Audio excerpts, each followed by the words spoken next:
Okay, guys, I'm just gonna get my channel all set. Just want to make sure I can monitor. Okay, guys, my stream, the chat, and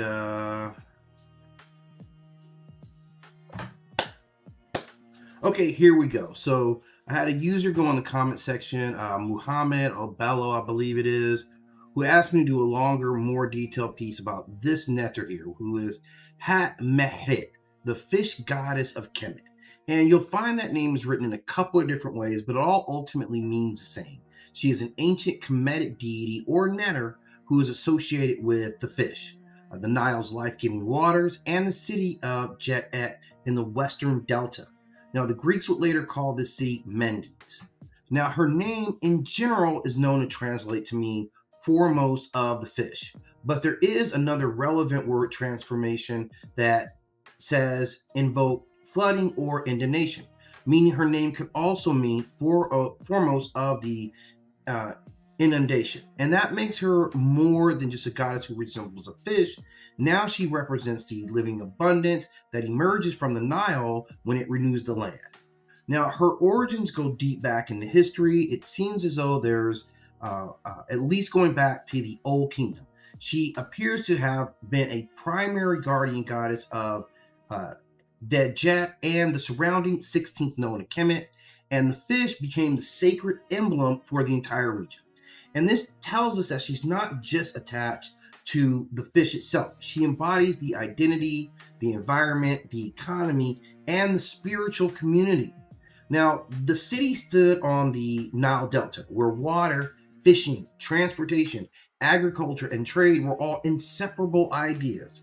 And she personified the divine power operating through this aquatic world. This is very common for a culture along a body of water. Now, she could be visualized in several ways. Obviously, as a very beautiful woman with the body of a fish, but she's also known to be shown as a complete fish, or a woman who is simply carrying a fish on her head, a woman who is standing with a fish top standard, and in some aspects, she's shown as a woman with a solar disc and cow horns, which of course links her to both Osset and my favorite of all, which is Hathor. So the precise type of fish that she is said to represent is never really said, although some interpretations lead people to believe that it was possibly the dolphin. But whatever fish it was, this became not just a symbol of her, this was her divine signature. Now, like all netters, she possessed a power that influenced the actual real world around her. So her name interprets her as a symbol of the abundance of the Nile. This is the system that provided food, trade, goods, and economic stability. So she therefore represented nourishment and abundance concealed within the water body. Now, her secondary form, the inundation and renewal, this where she has a connection to the Nile itself, as a flood transformed the ground into this fertile land, carrying possibility of new life within its waters. So she was seen as symbolizing life emerging from apparent emptiness. Now, she had a regional protection. As the patron goddess of Djedet, she was known to protect the city, its waterways, and the people, and this is prosperity. So she was the divine presence of the region itself. Now, the city became a very important center for perfume seduction. Excuse me, she became an important center for perfume production. And because she represented the city, she gained all these additional titles like the Lady of Punt, the Lady of Myrrh, she who creates everyone's sense. So this was expanding her identity from fish and water into perfume, purification, sacred fragrance, and the transformation of natural substances into divine offerings, which scent always was.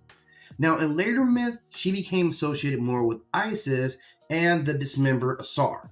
Now, she is described as searching through all the flowing waters for the missing parts of this divine brother. So it's her ability to go through the hidden waters that became symbolic. Like she could find anything that had been lost. She can recover anything that has been scattered, and she assisted in restoring what has been broken. Now, she also becomes part of a divine family, a triad, the Mendesian family. And that is her and the deity who is the ram-headed deity, Ba of the Lord of Jet. And then their son would be Horus the child. So very significant that she forms a triad like many deities. But it is a reduction from the primary goddess to part of a divine family. Now, her connection to Aset is both as being someone who assisted Aset in the very crucial part of recovering Asar's body and performing the act that would bring him back to life. But she sometimes seems to be confused as Aset herself. So, in many ways, she becomes a divine mother and wife. She is the one who searches for the missing Asar, and she is part of the power of restoration. This is what he was all about. She's a protector connected to water and regeneration. Now, she has her own identity, but sometimes we see these things tend to kind of get merged together. Now, with this type of netter, what is the meaning? What the mythological meaning of the fish? Well, in this mythology, the fish represent some interconnected ideas. Life concealed beneath the surface, fertility carried within water, abundance that can't initially be seen, movement through uncertain environments, recovery of things lost in the depths, survival through adaptation, the mysterious life of the primordial waters. The fish inhabits a world that human beings can only observe but can't naturally enter. So it becomes more symbolic as this place of hidden knowledge and unseen existence.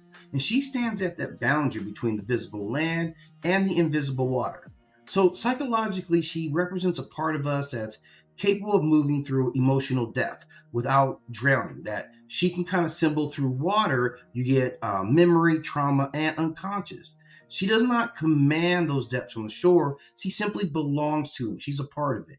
So we should see her not just as this kind of quirky, the fish goddess. She is a divine embodiment of the entire Delta environment.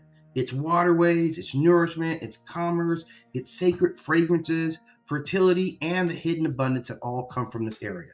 She is the power of life beneath the surface. She represents truth that creation does not arrive through fire or conquest, but sometimes power moves quietly beneath the water, feeding communities, carrying memory, concealing lost things, and preparing life to rise again. So you guys can check this out. I just wanted to give her a little more shine. So if you have some more questions or you're looking for expansion on any part of it, hit me up in the comment sections